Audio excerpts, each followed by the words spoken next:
दोस्तों, पिछली क्लास में हमने यहाँ तक कवर किया कि डेरिवेटिव्स कितनी तरह के होते हैं, जिसमें हमने बात की फॉरवर्ड्स, फ्यूचर्स, ऑप्शंस और स्वैप्स।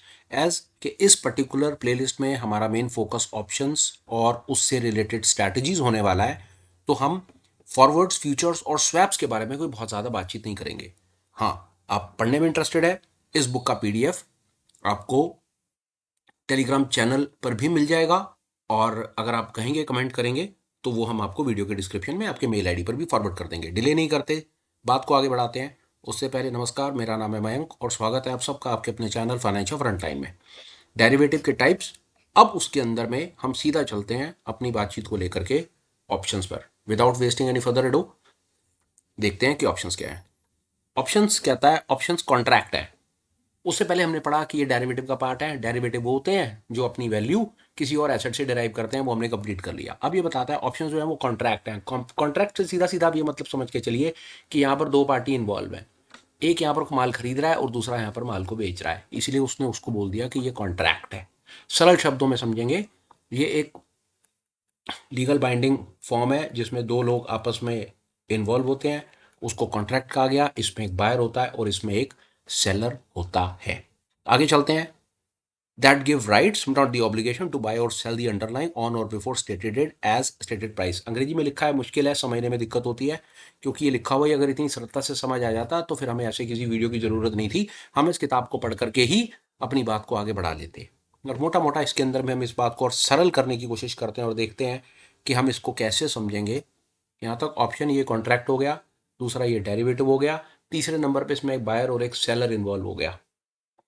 अब ये बायर और सेलर अपने आप में बड़ी मजेदार कहानी है।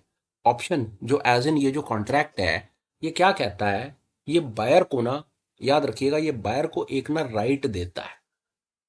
बायर को राइट दे देता है कि भाई अगर तेरा मन करे ना, अगर तेरा मन करे तो तू इस कॉन्ट्रैक्ट को ना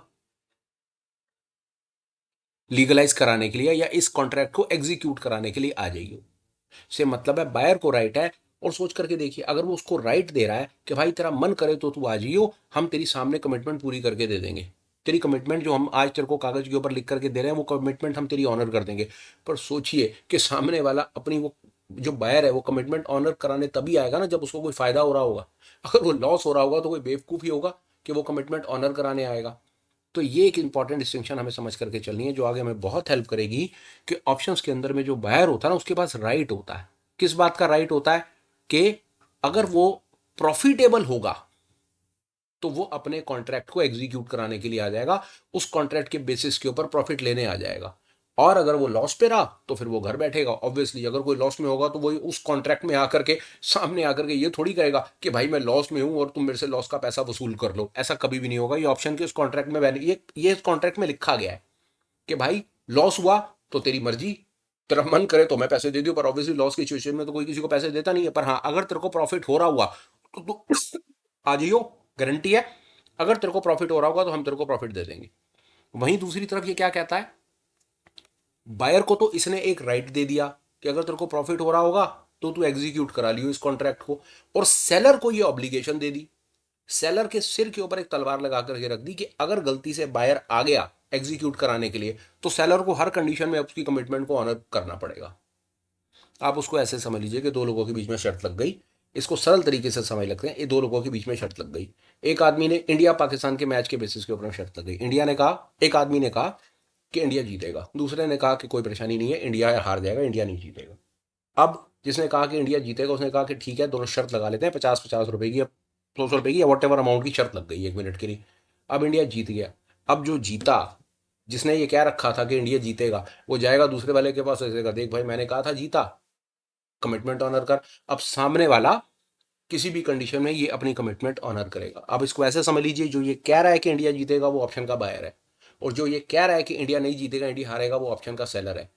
तो बायर के पास ये राइट आ गया, इंडिया जीतेगा, जो हम मान करके चल रहे हैं कि ऑप्शन बायर है, उसके पास ये राइट आ गया कि अगर इंडिया जीता तो मैं जाकर के अपने 100 रुपये ले आऊंगा, और इंडिया हारा तो मैं घर बैठा हूं, कोई परेशानी नहीं है। और सेलर के ऊपर ये कंपल्शन डाल दी, से मतलब है जो ये कह रहा था कि इंडिया हारेगा, उसके ऊपर ये कंपल्शन डाल दी कि अगर ये सामने आ गया इंडिया जीत की सिचुएशन में तो तूने इसको 100 रुपये देने हैं। वो कहेगा ठीक है बाबूजी, इंडिया जीत जाएगा, मेरे से 100 रुपए ले लेना, हारेगा तो कोई परेशानी नहीं है, ये आएगा नहीं और मुझको पैसा देना नहीं पड़ेगा। ये एक बड़ा ही सरल, बड़ा ही लेमैन और बड़ा ही रोजमर्रा के अंदर में यूज किए जाना वाला एग्जाम्पल हो सकता है कि जो ऑप्शन बायर है उसके पास ये राइट है कि अगर वो शर्त जीत गया, अगर जो उसने दाव लगाया है, उसने जो प्रिडिक्ट किया है, अगर उसकी प्रिडिक्शन काम कर गई, उसकी प्रिडिक्शन ठीक फिट बैठ गई, तो जाकर के उसने प्रॉफिट ले लेना है। और जो ऑप्शन का सेलर है उसको सामने से बांध करके रख दिया कि गलती से अगर ये जो बायर है इसकी ये शर्त जीत गया, इसकी प्रिडिक्शन फिट बैठ गई, तो जो देनदारी है वो तूने देनदारी देनी है। ये सबसे सरल तरीका है, मैं आपको बताऊं, ऑप्शंस के बुनियादी कॉन्सेप्ट को समझने के लिए। ऑप्शन कितनी तरह की होती है उसके बारे में बाद में जाएंगे, कॉल पुट बाद में बात करेंगे। सबसे पहले हमें यहां पर यह समझना है और इस थॉट को बिल्कुल 100% क्लियर करते हुए चलना है कि जो ऑप्शंस हैं वो ऑप्शंस के अंदर में बायर और सेलर है। बायर को क्या राइट है और सेलर को क्या ऑब्लिगेशन है। बायर को ये राइट है कि अगर वो शर्त जीत गया, उसका अनुमान ठीक लग गया, उसकी प्रिडिक्शन ठीक लग गई, उसकी एनालिसिस ठीक लग गई और वो प्रॉफिटेबल हो गया, किसी भी तरीके से प्रॉफिटेबल हो गया, तो वो 100% उसको जो मुनाफा है, उसका जो प्रॉफिट है वो दिया जाएगा। और सेलर जो बैठा हुआ है उसको गले में उसके फंदा डाला हुआ है कि अगर ये बायर जीत गया तो तूने इसकी कमिटमेंट ऑनर करनी है।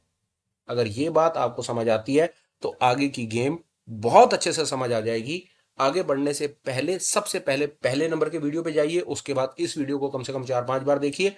अगर ज्यादा आगे भाग भाग करके जाएंगे तो बुनियादी चीजें मिस हो जाएंगी, परेशान हो जाएंगे, कोई फायदा नहीं है। फिर ये बात उसी तरीके से रह जाएगी कि दुनिया जहान के वीडियोस बने हुए हैं बट समहाउ वो वीडियो आया और चला गया पर बात आगे नहीं बनी। इन एनी केस अगर आपको लगता है कि इसको किसी और दूसरे तरीके, दूसरे एग्जाम्पल से भी समझाया जाना चाहिए, कमेंट कीजिए। बात समझ आ गई हो कमेंट कीजिए। आपको हमारा एफर्ट कैसे लग रहा है कमेंट कीजिए, क्योंकि जब तक आप कमेंट नहीं करेंगे हमें नहीं पता चलेगा कि आप बात समझ पा रहे हैं या नहीं समझ पा रहे। वही बात हो गई कि मास्टर आया पढ़ा करके चला गया, बच्चों ने कुछ बोला नहीं, बात आई गई हो गई। मास्टर को लगा कि सबने सीख लिया और बच्चों को लगा चलो अच्छा है यार ये मास्टर गया, छोड़ो इसको, बकवास था, किसी दूसरे मास्टर को पकड़ेंगे और उससे सीखेंगे। इससे समस्या का समाधान नहीं होगा मेरे भाई। ये बात हम सबको समझ करके चलनी है। हालांकि हम पूरी कोशिश कर रहे हैं लैंग्वेज को सरल, बहुत सरल, बिल्कुल बिल्कुल सरल से सरल हिंदी भाषा में आपको समझाने की कोशिश कर रहा हूं। किताब भी वो रेफर कर रहा हूं जो सरकारी किताब है, बिल्कुल मॉड्यूल के हिसाब से चल रहे हैं। बट स्टिल जब तक आप सामने से आकर के अपना फीडबैक नहीं देंगे मुझको नहीं पता चलेगा कि आपको मेरी बात समझ आ रही है या नहीं आ रही। फिर हम एक और कोशिश कर रहे हैं कि अपने कंटेंट को, एक क्लास को, एक लेक्चर को 5 मिनट के अंदर कंपाइल करने की कोशिश कर रहे हैं। जबरदस्ती आपको आधा आधा एक एक घंटा नहीं पढ़ा रहे, हमें पता है टेक्निकल काम है। 5-7 मिनट में छोटा सा लेक्चर हुआ, बात समझ आई, आगे बढ़ो। फिर आपकी कन्वीनियंस पर है।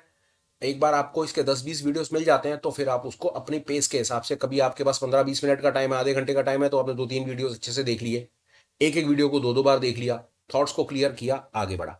अभी तक फिलहाल पर हमने भाई ऑप्शंस के बारे में आपसे बात करी कि ऑप्शन में क्या कहानी है। ये डेरिवेटिव है, कॉन्ट्रैक्ट है, बायर सेलर होता है, बायर के पास क्या होता है कहानी, और सेलर के ऊपर क्या होती है ऑब्लिगेशन। बाकी देखो यहां पर एक बार पढ़ भी लेते हैं। While buyer of option pays the premium and right, ये हम इसके बारे में, ये बायर सेलर के बीच में प्रीमियम शीमियम इस बारे में इसने फटाफट आगे बढ़ा दिया, पर हम इसको और डिटेल के अंदर में बात करेंगे, जल्दी नहीं भागेंगे। हाँ, वाइंड अप करने से पहले एक और थॉट आपको और दे देता हूं आज के में। ऑप्शन दो तरह के होते हैं, एक कॉल ऑप्शन होता है और एक पुट ऑप्शन होते हैं। अब आपको अपनी तरफ से कमेंट करना है। कॉल ऑप्शन के साथ सबसे पहले आपको एक चीज, आपको इसका इस पर सब अपनी तरफ से जवाब देंगे। कॉल के साथ सीई क्यों लिखा रहता है और पुट के साथ पीई क्यों लिखा रहता है, जिसको पता हो वो सारे के सारे जाएंगे और कमेंट के अंदर में इसका जवाब देंगे। जिन लोगों के जवाब बिल्कुल ठीक होंगे उनको मैं सामने से आकर के एक्नॉलेज करूंगा और आपको थैंक यू बोलूंगा। अगली क्लास में फिर मिलेंगे, टाइप्स ऑफ ऑप्शंस पर अपने डिस्कशन को आगे लेकर के जाएंगे। फिलहाल आज के वीडियो को कंक्लूड और वाइंड अप करते हैं। Till we meet again, please take care, bye bye, have a great day and superb life ahead. Bye bye friends, bye.